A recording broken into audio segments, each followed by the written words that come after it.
Well, hello there and welcome to the show. We made it to another Tuesday, although we had a little bit of a holiday this week, and it looks like everybody came through okay. My friend Eric Peters joins me as he does each Tuesday. And Eric, first of all, how was your Memorial Day? Oh, busy. I've just been doing some piddling on the Trans Am to try to keep myself sane, fixing little things here and there that have nothing to do with the transmission. I've been trying to figure out how to get my little electric defroster switch to work. It hasn't worked in a long time. And the cigarette lighter, all important, cigarette lighter. Not that I smoke, but I just want to be able to push it in and have it pop out, like it did back in the day. Now that you mention it, I just had this sudden realization of how long it's been since I've seen ashtrays in a car.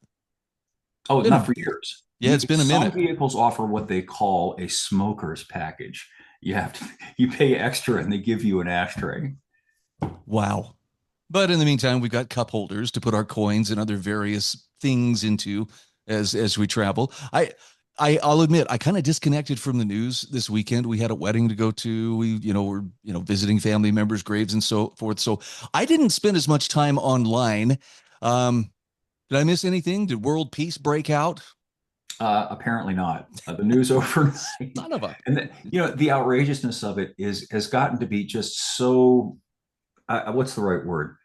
It's like defeatingly overwhelming. So that they are framing the latest round of attacks on the Iranians as self-defense, and it seems to me that that's something kind of like when the cop is beating the crap out of you and screaming "Stop resisting."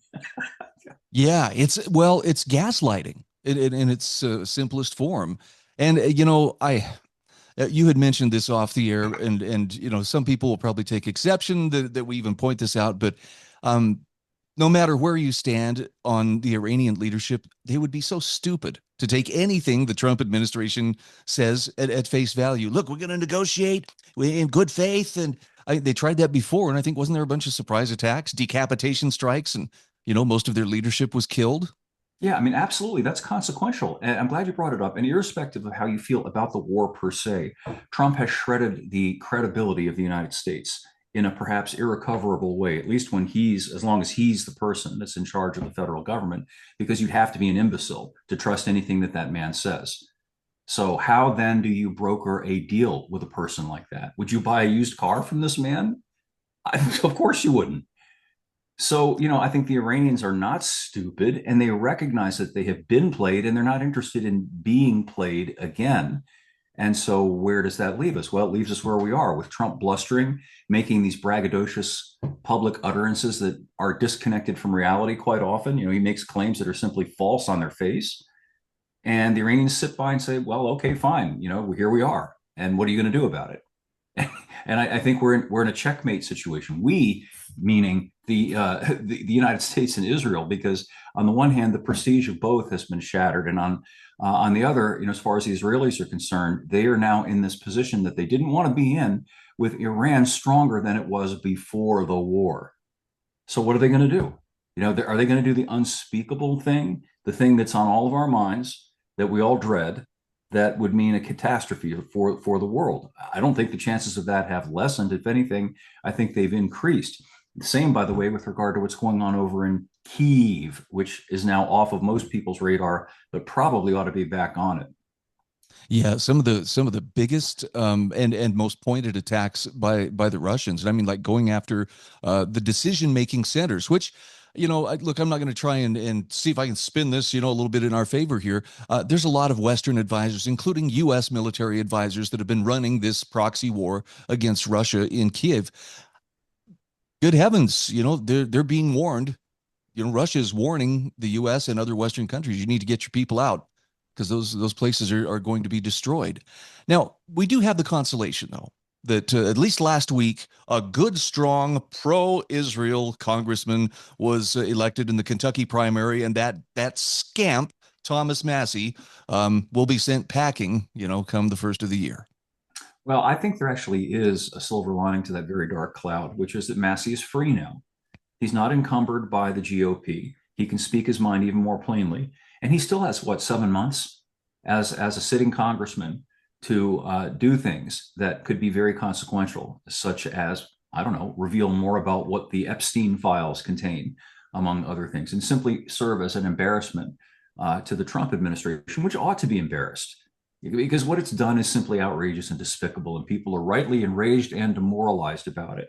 That we apparently somehow the federal government can't do anything about a massive potential pedophile ring and blackmail ring. Oh, look over there, a squirrel. Let's worry about the Iranians. This is something that you don't have to be like a master geopolitician to grasp. It is something that strikes at the very heart of the country's identity as a sort of decent thing, a sort of decent entity, because there's nothing more indecent than what's been going on with regard to that. And somehow we're all just supposed to forget about it. And they'll do anything to make us forget about it, including start another war. Yeah, I watched a video. In fact, I'm going to send this to you when I send you the links for today's show. I don't remember the name of the individual who put this together. It's just a little 2 minute. He calls it propaganda, but he says become the propaganda you want to see online. But he takes some of the things that Massey has said and points, I think, credibly to the possibility of Massey actually becoming the head of a political movement of, we're talking younger voters, people who refuse to be duped by the great golem of golden, or anyway, I forget how James Howard Kunstler called him, but Golden golem of greatness, I think. that's it. Yeah. So our president at the moment, I think, has lost a lot of people, at least those who are paying attention and who they, wait, didn't he run on, he wasn't going to start new wars? Didn't he run on, we're going to expose these pedophiles and so forth? Didn't he run on cutting this illicit spending and wasteful, fraudulent use of taxpayer money? And none of that stuff is happening. And Massey now, as you mentioned, is unchained from, the whatever pressures, the GOP could put on him. And I think there's a very real possibility he may be starting up another movement with some potential to upend, the MAGA, stubborn holdouts. Well, I'd like to think so. I'd certainly like to see it. Trump has always been kind of incoherent. He's certainly unprincipled. Massey is neither of those things. Massey is very coherent. He can speak intelligibly about the issues. And he appears to have principles, which is a very, very rare commodity. A very important thing. I think the reason MAGA has gone off the rails is because Trump never had any principles, at least none that he wasn't willing to completely change at the drop of a Yep. hat whenever it became situationally convenient. And I think Yep. a lot of the people who supported them, I'll raise my hands, guilty, hoped that perhaps, he would just generally track with in a vague sort of way that America first, make America great kind of a thing. But it was never really articulated, was it, what that meant? And now we're finding out what Trump thinks it means. And there's a very, very important difference there.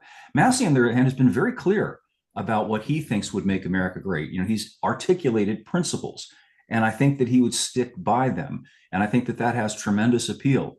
And it would be a good thing. He seems to be principled. And more importantly, he seems to have a quality, and I hope I'm not wrong about this, of empathy and civility and just common decency. He Yep. doesn't strike me as a bad man. Trump strikes me as a bad man. The only concern that I have, and this is not reason for Massey to tuck tail and run, is that if he starts to gain traction, we're probably going to see him get Charlie Kirked. Oh, I agree. Everybody understands that too. Isn't that sad? Isn't that a commentary on the state of affairs in this country? I mean, I guess on the other hand, it's good to know what you're dealing with and what you're facing. And there is absolute truth in that. But at the same time, it's horrifying to understand that anybody who actually would put the country first, has a set of principles that they're willing to stand for, is going to go the way of Charlie Kirk or John F. Kennedy. And we all understand that now. Oh yeah.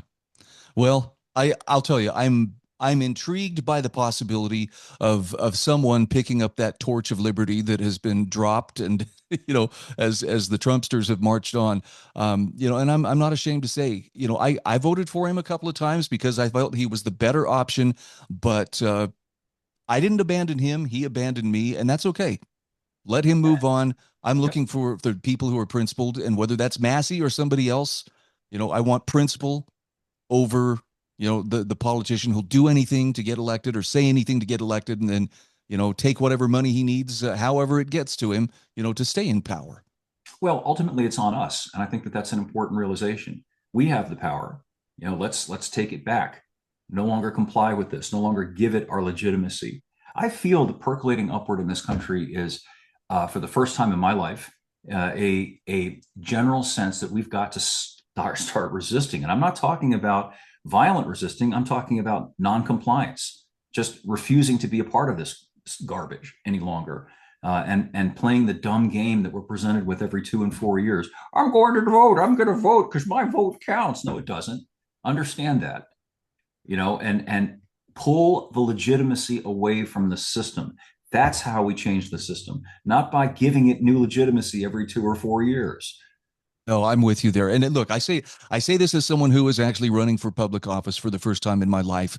The greatest truth that any person out there, particularly voters, can get their minds around is that no one is coming to save you, especially your favorite political party. It's not going to happen. Yep. So get started on what you want to get started on, and um, you know, as you say, delegitimize it, make it obsolete. Have the option of saying no, thank you, or if you need, hell no, I don't want your help. When someone in a political position offers to save you from whatever crisis they're pushing at the moment. Yeah, mental exercises are helpful too. Here's one. We reflexively refer to this country as the United States. Well, I think the term is inaccurate. We live in the United State, singular, and have ever since 1865, which was when that issue was decided. Originally the colonies were independent states, plural. They actually were dealt with as sovereign entities by the government of Great Britain during the peace treaty negotiations. And it was accepted that the states were sovereign all the way up to 1861. And then after 1865, we had this consolidated Leviathan, which we stupidly, in my opinion, refer to as the United States. It is a united state. It is a centralized authoritarian system. And this is an example of getting our heads straight and understanding reality by using words correctly, not allowing them to define our reality for us by using words incorrectly. Yeah, like when politicians say, well, our democracy demands that we do this, and our democracy needs this. And again, it's a neat sounding word, and it's supposed to give us warm fuzzies, but this nation was never founded as a democracy. And under Correct. the Constitution, even the states themselves were to be in a republic form of government. That's right. And even today in the news, this idea that what happened last night was an act of self-defense. I mean, and the media parrots this. They report this. Whatever happened to copy editors and editors? Wait a minute. No, we attacked them. They didn't come here and we're defending ourselves against an assault. We decided to assault them. It matters. This sort of thing should not pass. We really should call it out and say, no, no, we decided to attack them again. They defended themselves. And yet this reality has been inverted, and it remains inverted so long as we don't correct it in our heads. Yeah, and that's it takes a little bit of effort to learn to see through the language haze that's thrown up to obscure the meaning of things. But you throw somebody down on the ground as you're beating the crap out of them. You don't explain. I assisted him to the ground for his safety and mine. Right. Okay. There's some mental gymnastics going on there that I just don't want to play along with. This stuff, yeah, this stuff was kind of funny back in the 90s, I guess, when the politically correct stuff really began to take hold because it was absurd and ridiculous and we laughed at it. It's not funny anymore because it's completely saturated the conversation such that you almost can't talk about anything any longer without stopping and saying, wait a minute, what did you mean by that word? R. Emmett Terrell, who is the editor of the American Spectator, which I contribute to sometimes, I had a very good observation years and years ago. He talked about the culture smog, and that's what he meant by that. The way language has been polluted, so honest conversation is made very difficult. We have to wrest that back and go back to using plain, direct, honest language and agree on what words mean instead of allowing words to be defined for us by other people. So let's talk about something. Let's have a little bit of laughter here. Yes. Looking at your article, the fakest, gayest Mercedes ever. Yeah, it's a new high, low watermark, however you want to put it. So it's their latest exotic hypercar, and it's electric, of course, and it has something like 1,053 horsepower, and it gets to 60 in two something seconds. Fine, spectacular. But the reason that I went after it and called it fake and gay is because it has fake V8 engine sounds, and it has fake transmission shifting through the gears sounds, which is pathetic and sad, isn't it? If you're going to sell an EV, why not own it and sell it for what it is instead of something inauthentic, something fake, something that kind of pathetically says, yeah, we understand that the sound of a V8 and the sound of shifting, really was superior to the sound of nothingness in an EV. When we get that, it's pathetic. I mean, you and I were talking a little bit off the air. It would be something kind of like if you bought a new Mustang GT with a V8 and it had the sounds of a horse whinnying. You know, Yes. to bring you back to the good old days of the horse and buggy. I mean, obviously, nobody cares. Nobody wants to hear a horse and the sounds like giddy up, because the sound of the engine is what you're hearing, and it's authentic and real, and people like that. Well, okay, so let the EV stand on its merits instead of pathetically trying to be something that it isn't. It evokes a memory from my childhood. Maybe you did this as well. The old playing card and clothespin and your bicycle Oh spokes. yeah, of course, So it sounds absolutely. like a motorcycle as I'm riding along. Yeah, and we were kids. We weren't old enough to get a motorcycle then. So what we were doing basically was going, wow, I can't wait till I'm old enough to be able to get one of those things. Now you've got grown adults who will spend $200,000 on an electric car that tries pathetically and desperately to mimic the sounds of an engine that isn't there and a transmission that's not there. And that's the kicker to me. Even as kids, we knew we were pretending. What does it say of adults who are willing to suspend that disbelief for the sake of, look, I'm pretending like this is a supercar with a gas engine? Yeah, I think these high-end brands like Mercedes, I don't think they get it. I have been trying to get them to understand it for a long time. But the exclusivity, when you're in a position to spend a lot of money on a car, you want something special. You want something different. So I'd like for somebody to explain to me what makes a Mercedes EV different from a Hyundai EV. I mean, they have motors and batteries, right? One Yep. one motor, one battery pack, maybe it's a little bigger and it stores a little more electricity. But at the end of the day, it's a battery. You can't make a battery have character. It's basically inert. There are chemical reactions that are going on inside the battery. You can't see it. You can't hear it. It's a black box. I mean, a motor, it spins. Whoop-de-doo. There are bigger motors and smaller motors. They spin. That's what they do. Whereas if you think about the character that used to come with special cars, you got a Porsche 911 with that wonderful air-cooled flat six they don't make anymore. And it had this kind of like, unique sound that nothing else made that was like that. You had V12s, you had V8s, and they all had distinctive character. One of the things I love about my Trans Am is that Hurst shifter that it's got and the Super T10 manual that has a very specific feel and sound that's not like other transmissions. And that's what attaches you to it. That's what makes you want to have it. This thing, it's like the best way I can come up with to explain it. It's kind of like getting the latest iPhone. I mean, okay, so in the moment you buy it, it's got the greatest camera. It has this, it has that. But by next year, somebody's got a better camera. It has more memory. So all of a sudden, your fancy new iPhone is that's just an old crap phone. Throw it away. Get another. I mean, Right. there's nothing there at all. Other than the very ephemeral newness of it and the expense of it. I'm still surprised somebody hasn't come up with an EV that makes the sound of like the Jetsons vehicles that they would fly They around in. have. Oh, are you kidding? No, and All right. Mercedes makes it. I drove one a few years ago. It was the EQS, if I'm remembering correctly. And as I got in it, I pushed the accelerator pedal. There's no gas pedal, obviously, to the floor, and it goes, "Weep, beep, beep, beep, beep, beep, beep." No kidding. Son of a gun. Man. And it's entirely artificial. I wouldn't complain about Yeah. it if that was, if the electric motor made that sound. Okay, that's the sound. That you like it or you don't like it, it's authentic at least. It's Yeah. real. I mean, I feel like they're trying to reduce us all to the level of a not particularly bright 8-year old, who's amused by really simple-minded things. It's insulting, I think, to anybody who actually has grown up and is tired of like juvenile fake things. I got to give a shout out to my friend Tyler. He was telling me about he drives an old Crown Vic that he's restored. And I mean it's a nice car, but something he said that just resonated with me is he said, "I feel this sense of rebellion every time I turn the key and I go Oh yeah. somewhere in that car. I feel like I am rebelling against the people who want me to be that little not so bright 8-year old who's clapping my hands at the newest, gayest thing that Mercedes has come out with. I, Oh, I absolutely. identify with it. You and your I do transit. too. I've got my Tahoe.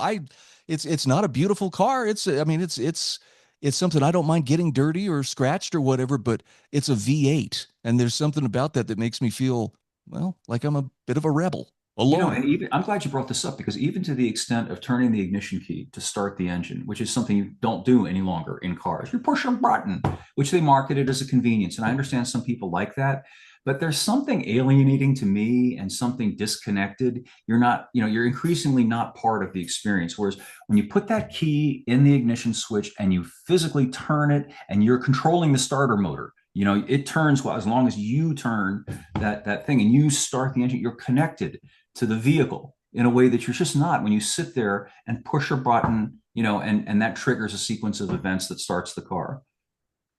Yep. I wonder as we move forward, what other things we're going to have to seize on to maintain that sense of freedom. I'm not saying it's a bad thing, by the way. I'm thinking it's actually a good thing, It's a but how very sad good that we thing. have to do it. It's how we win. It's simply saying no. I don't want to be a part of this. I think we spoke last week about the Subaru that I was test driving that had this the AI eyesight monitor in it, and I like Yeah. Subarus. I think they're fine cars, but I would not buy that car. And I think if a lot of people say, you know what, I liked your cars, but I don't like that. I don't like particularly that you're trying to make me have this. If you want to make it optional for people who want it, great, let them buy it. But don't push me into this. I'm not going to take it. And if it means I have to drive an older car, fine, so be it. I'm happy to drive an older car. And that, it goes across the spectrum. Just don't deal with this. Refuse to be pushed into it for the sake of some momentary convenience or because you think, well, it's inevitable. I've just got to go along with it. Here, here. Well, see, this, Eric, this is why I love to have these weekly conversations with you. I come away feeling energized and my backbone is sturdy now, and I'm ready to go forward and claim my liberty in spite of those people who think that it's a dangerous thing and I shouldn't have it. Good stuff. And Anyway, it works for me on my end also. thank you so much for being my guest. I look forward to talking with you again next week. Good stuff, Brian. Thank you.